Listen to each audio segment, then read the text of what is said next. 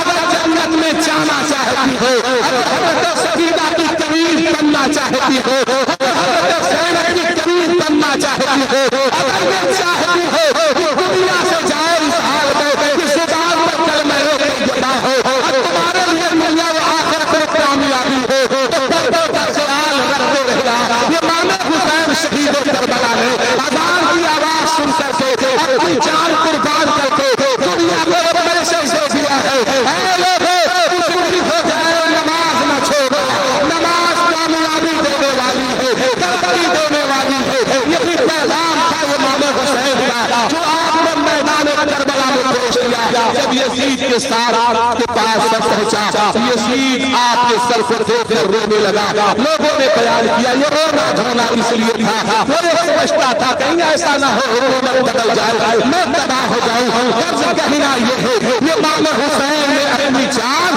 اللہ کے لیے قربان کر کے سجدے میں اپنے آپ کو قربان اپنی قربانی پیش کر کے وہ سجدہ کیا ہے، وہ سجدہ کیا ہے۔ حسین نے ایسا سجدہ کیا ہے اللہ اکبر، جس سجدے کا سجدے کو بھی نام ہے، جس کی عظمت کا خطبہ آج بھی پڑھا جاتا ہے، کل بھی پڑھا جاتا رہے گا۔ چنانچہ میں بیان کر دوں جناب حافظ تابر صاحب اور آپ کے ساتھ امام صاحب اور جملہ کمیٹی کے لوگ اور جناب عباس صاحب اور بہت سارے لوگ جنہوں نے بڑی کوششیں، بڑی محنتیں، بڑی رغبت کے ساتھ، بڑی کوششوں کے ساتھ اور ان کے جملہ قربا اور قریبیوں نے اپنی لگن کے ساتھ امام حسین کی یاد کی یہ محفل قائم کی ہے۔ اللہ تبارک و تعالیٰ ان کی کوششوں میں، عظمتوں میں، رحمتوں میں اور بلندیاں عطا فرمائے اور برکتیں عطا فرمائے۔ لیکن یاد رکھنا یہ امام حسین سے محبت کرتے رہنا،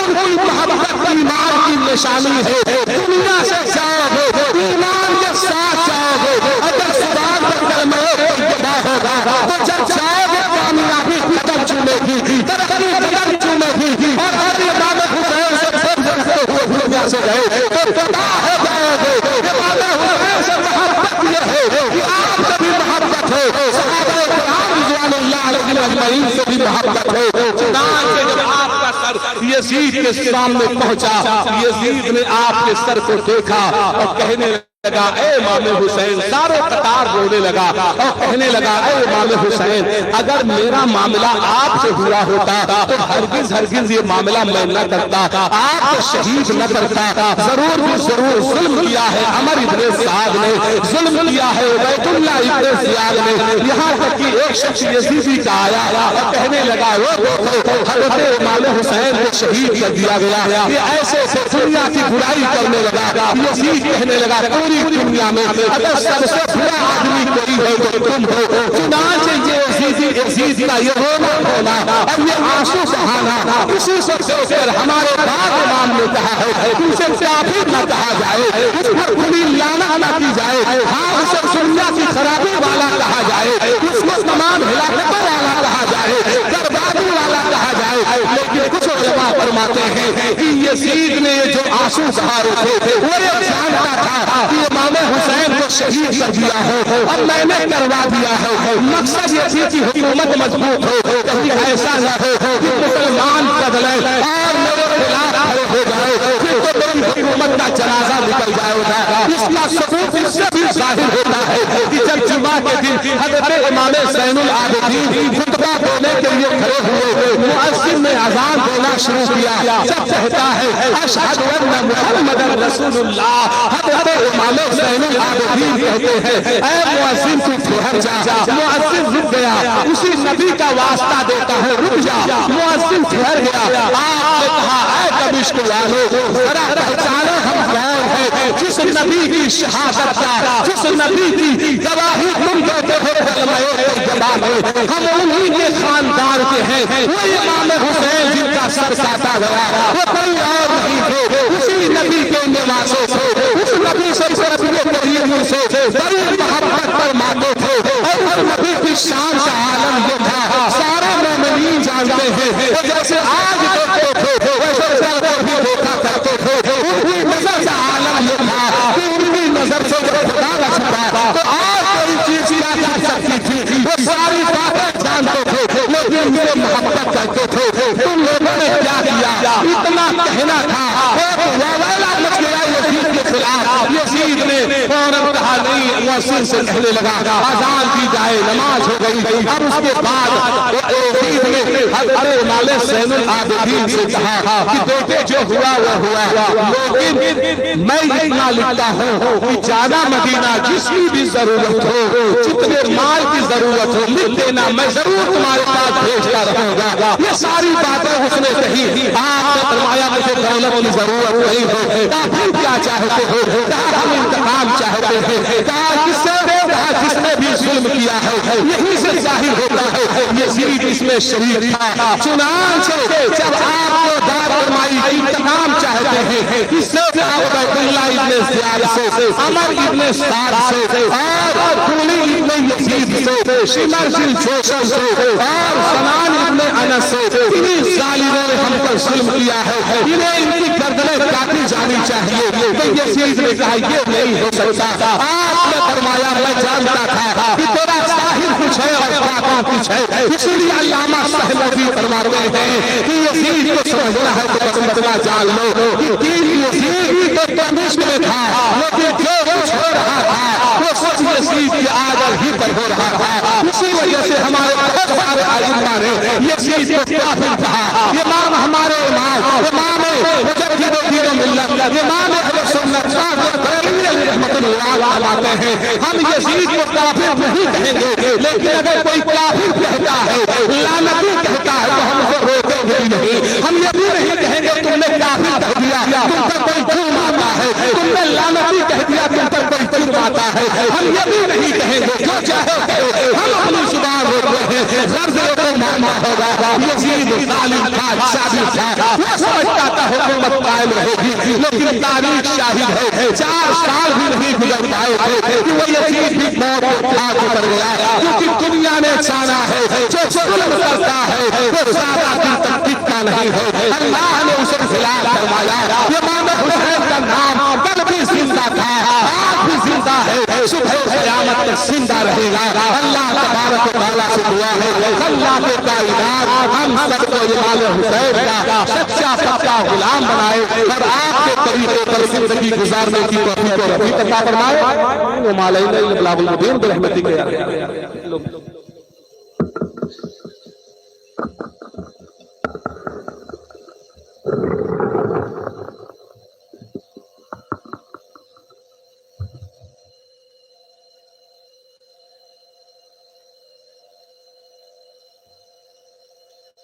السلام علیکم ورحمۃ اللہ وبرکاتہ۔ الحمدللہ رب العالمین والعاقبۃ للمتقین والصلاۃ والسلام علی سید المرسلین ان الدین عند اللہ الاسلام، صدق اللہ العلی العظیم وصدق رسولہ النبی الامین الکریم ونحن علی ذلک لمن الشاہدین والشاکرین والحمدللہ رب العالمین۔ میں سب سے پہلے منبر شریف پر بیٹھے ہوئے استاد گرامی عالم بامل خطیب ذیشان ناشر مسلک اعلیٰ حضرت علامہ و مولانا مفتی محمد قاسم رضا امجدی صاحب قبلہ مقدس العلی کا تہہ دل سے شکریہ ادا کرتا ہوں کہ وہ ہمارے اس چھوٹے سے علاقے میں چھوٹے سے گاؤں میں تشریف لائے ہیں۔ یہ ہمارے لیے بڑی خوش نصیبی کی بات ہوتی ہے، اور یقین جانے آپ ان شاگردوں سے سوال کریں کہ جن شاگردوں کے استاد ان کے گھر جایا کرتے ہیں کتنی خوش نصیبی کی بات ہوتی ہے۔ یہ ہمارے لیے بڑی خوش نصیبی کی بات ہے، ہم تہہ دل سے ان کا استقبال کرتے ہیں، اور ساتھ ہی ساتھ ہمارے ساتھ جڑے رہنے کے لیے ہمارے گاؤں کے خطیب